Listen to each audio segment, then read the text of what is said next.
আমি পানি দিয়ে দেবো। পানিটা দেওয়ার জন্য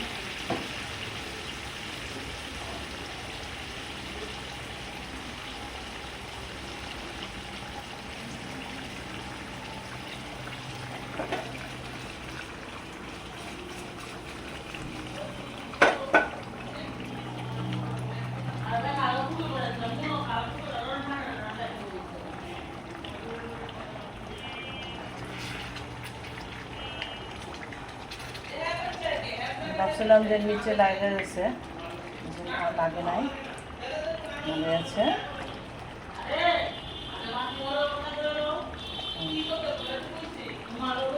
দেখুন কত সুন্দর হয়েছে। আমি কাঁচা মরিচ ছড়িয়ে দেব উপরে।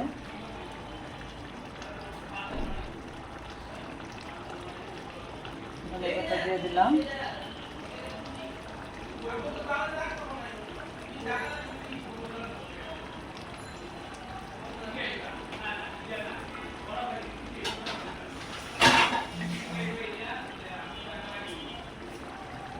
এক মিনিট ঢেকে রাখি, ঢাকার পরে তুলে দিলে সবুজ রঙটা নষ্ট হবে না।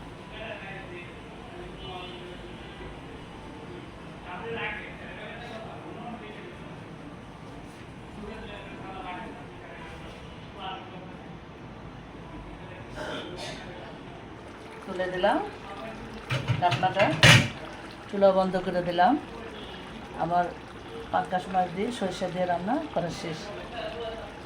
ধন্যবাদ। দেখে ভালো লাগলে আপনারা রান্না করে এভাবে খাবেন, খুবই মজাদার হয়।